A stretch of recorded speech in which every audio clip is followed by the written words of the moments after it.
13ই October civil society সারা ত্রিপুরার রাজ্য 12 ঘন্টার বন্ধের ডাক।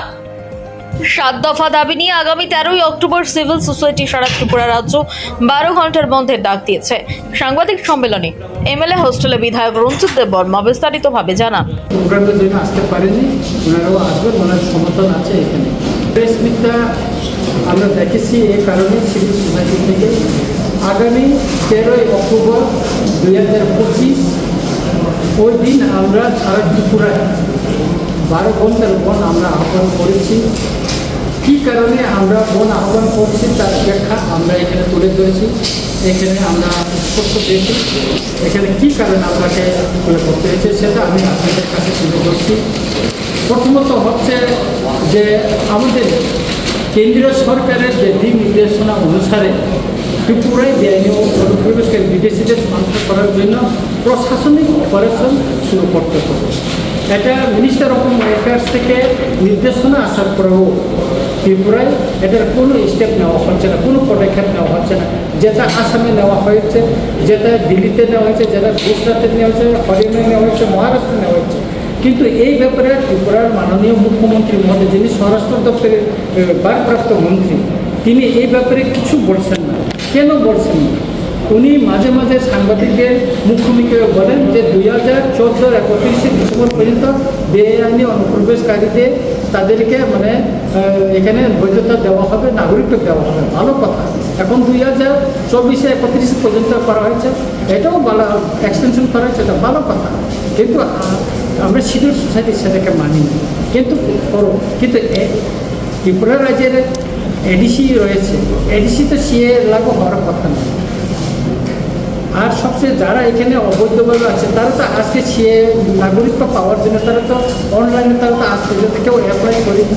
এখানে আমাদেরকে বুঝতে হবে রিফিউজি এবং ইলিগাল মাইগ্রেন্ট দুইটা আলাদা শব্দ। সুতরাং এটা আমাদেরকে বুঝতে হবে, যদি বাংলাদেশে কোনো ধর্মীয় কারণে নির্যাতন হয়ে যদি ত্রিপুরায় আছে, তাহলে তো এখানে এসে প্রথমে তাদেরকে প্রশাসনিককে জানাতে হবে যে আমরা ধর্মীয় কারণে বাংলাদেশে, মায়ানমারে, পাকিস্তানে নির্যাতন হয়েছি, সেই দেশ থেকে আমরা এখানে এসেছি, তখন প্রশাসনিকভাবে। কিন্তু ত্রিপুরায় যারা আছে তারা সেভাবে কেউ জানায়নি এখন পর্যন্ত।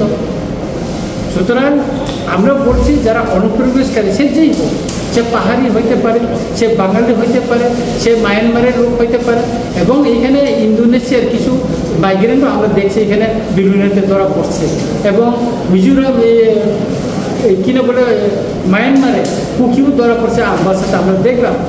তো সুতরাং আমরা বলছি এটা আপনি ইয়ে করেন।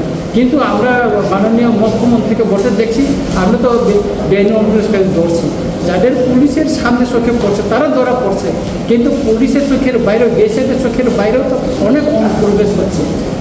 22 তারিখ মাননীয় মুখ্যমন্ত্রী মহোদয় উদয়পুরে আসবেন, 5 জন বাংলাদেশি উদয়পুরে ধরা পড়ল। প্রধানমন্ত্রী আসার কথা, সেখানে কীভাবে এখানে অনুপ্রবেশকারীরা এখানে এসে নীরবে তারা এখানে ঢুকে পড়ল। সুতরাং আমরা বলছি যে আমাদের প্রধান দাবি হয়েছে ইলিগাল মাইগ্রেন্ট, যেটা মিনিস্টার অফ হোম অ্যাফেয়ার্স থেকে যে নির্দেশনা আছে সেই মোতাবেক ত্রিপুরাতেও অপারেশন করা হবে। দ্বিতীয়ত হলো আমাদের প্রতিটি জেলায় ডিটেনশন ক্যাম্প। এখন আসামে আপনারা নিশ্চয়ই লক্ষ্য করেছেন, আসামে যাদেরকে ধরা হচ্ছে কিছু কিছু আপনারা এখানে কোর্টে না পাঠিয়ে, আদালতে না পাঠিয়ে তাদেরকে ডিটেনশন ক্যাম্পে রেখে এদেরকে ফেরত পাঠানো হচ্ছে। যেটা আমি বিভিন্ন সোর্সের মাধ্যমে যাতে দিল্লিতে, গুজরাটে যেটা ধরছে তাদেরকে বিমানে করে ত্রিপুরায় এনে তাদেরকে বর্ডারে পুশব্যাক করা হচ্ছে, তাদেরকে কোর্টের মুখোমুখি করা হচ্ছে না। আর আমাদের এখানে দেখলো, আমি নিজে চিঠি দেখতে বাধ্য হয়েছি যে ত্রিপুরার হাইকোর্টে যে এখানে যারা বাংলাদেশি যারা অনুপ্রবেশকারী তাদেরকে বেল দেওয়া হচ্ছে, বেল দেওয়ার পর তারা কোথায় চলে গেছে তার কোনো খবর নেই, তারা আবার কোর্টে আর হাজিরা দিচ্ছে না, ওইরকম চলছে। আর তৃতীয়ত হলো আমাদের কেন্দ্রীয় স্বরাষ্ট্রমন্ত্রীর নির্দেশ অনুসারে বিএসএফ, আসাম রাইফেল, জওয়ানসহ তাদেরকে নিয়ে এখানে স্পেশাল টাস্ক ফোর্স গঠন করা হয়। খুবই দুঃখের বিষয় যে মাননীয় মুখ্যমন্ত্রী ওয়েস্ট ডিস্ট্রিক্টে একটা স্পেশাল টাস্ক ফোর্স গঠন করেছেন, যেটা থানার ওসিগুলি, কিন্তু এটার হেড কোয়ার্টার কোথায়, জনবল কত, এবং কয়টা গাড়ি অ্যালটমেন্ট করা হয়েছে, কয়টা আপনার সিম এই অ্যালটমেন্ট করা হয়েছে, তার কোনো ইয়ে নাই।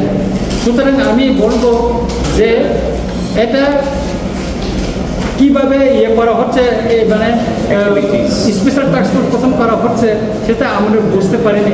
এই ব্যাপারে আমি মাননীয় মুখ্যমন্ত্রীকে স্পষ্ট করম চেয়ে একটা চিঠি দিয়েছি, উনি অ্যাকনলেজমেন্টটা দিয়েছে, কিন্তু আজ পর্যন্ত এটা কোনো রিপ্লাই আমরা পাইনি।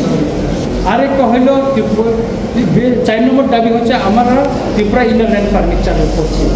অনেকে মনে করে ইনার লাইন পারমিট একটা বিরাট একটা বাঙালি বিরোধী একটা আইন, এটা না। আপনারা, আমি সারা ত্রিপুরায় সবাইকে আমি বলবো, আপনারা মিজোরামে যান, মণিপুরে যান, নাগাল্যান্ডে যান, অরুণাচল প্রদেশে যান, ইনার লাইন পারমিট হচ্ছে আপনি যে রাজ্যে ঢুকবেন সেখানে অনুপ্রবেশের সময় যাওয়ার সময় একটা পারমিশন মানে অনুমতি একটা নিতে হয় 20 টাকা দিয়ে। আমিও গিয়েছি, আমরা জনপ্রতিনিধি হিসাবে সেখানে আমাদেরকে দিতে হয় না, কিন্তু সরকারি কর্মচারীকে দিতে হয় না। যারা সরকারি কর্মচারী সাধারণ মানুষ তাদেরকে ওইখানে ইয়ে হচ্ছে, মানে কি বলবো, তাদেরকে এখানে এমনি পারমিশন নিয়ে যেতে হচ্ছে।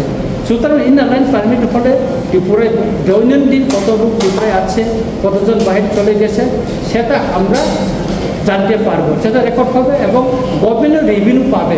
কারণ তাদের প্রত্যেকটা ত্রিপুরায় যারা আছেন তাদেরকে 20 টাকা করে তাদেরকে এখানে মানে টাকা দিতে হচ্ছে আর কি, তো রেভিনিউটা কালেকশন হচ্ছে।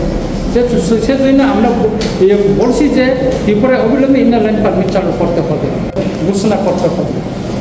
আমরা কেন দাবি জানাচ্ছি, আমরা বিরোধী দলে থাকার সময় থেকে আমরা জানাচ্ছি, সে ত্রিপুরা উপজাতি যুব সমিতি সে 1967 সন থেকে এই দাবিটা তুলে নিয়ে আসছিল, দাবিটা করে আসছিল, এখন আমরা দাবি করে যাচ্ছি।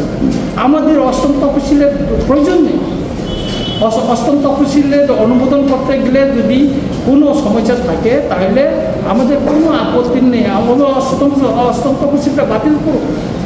তবে রোমান স্ক্রিপ্টটা ত্রিপুরায় চালু করার জন্য ঘোষণা করা হোক। মেঘালয়ে তো তাদের ভাষা খাসি জলতের ভাষাটা তারা রোমান স্ক্রিপ্ট লেখছে, মিজু ভাষা লেখা হচ্ছে, নাগাল্যান্ডে লেখা হচ্ছে, তাহলে ত্রিপুরায় রোমান স্ক্রিপ্ট লেখাটা কেন অসুবিধা হচ্ছে, কেন এটা বাধা দেওয়া হচ্ছে?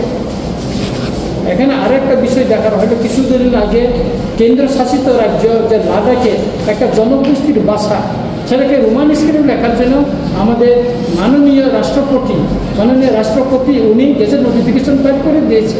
তাহলে ত্রিপুরায় কেন বড় ভাষা লেখার জন্য রোমান স্ক্রিপ্টে যদি রোমান স্ক্রিপ্ট ব্যবহার করা তাতে কী অসুবিধা আছে সেটাই আমরা দুটো মনে হচ্ছে না।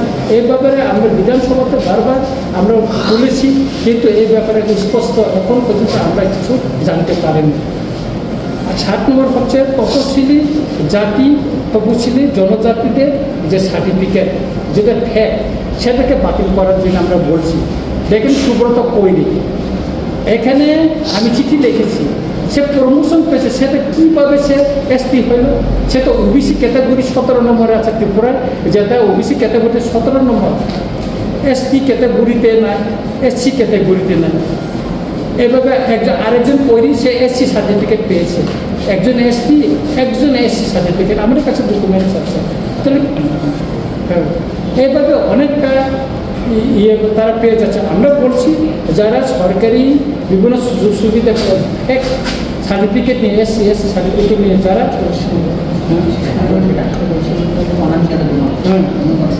উমেন্স কনস্টেবল কাজল দেববর্মা ওনাকে সেরকম এইভাবে করা হচ্ছে। আমরা তো প্রতিবাদ করছি, মাননীয় চিফ মিনিস্টারকে চিঠি লিখেছি, কিন্তু এই জন্য কোনো কার্যকরী হচ্ছে না। তাই আমরা চিন্তা করছি, সিভিল সোসাইটি আমরা চিন্তা ভাবনা করছি, ত্রিপুরা মঠা বলুন, অন্যান্য রাজনৈতিক বাইরেও ত্রিপুরাসা রয়েছে, সেই অসংগঠিত ত্রিপুরাসাটাকে সংগঠিত করে ঠান্সা করে আমরা আমাদের যে সাংবিধানিক যে অধিকার গণতান্ত্রিক পন্থায় যে আন্দোলন সেটা আমরা করতে চাই।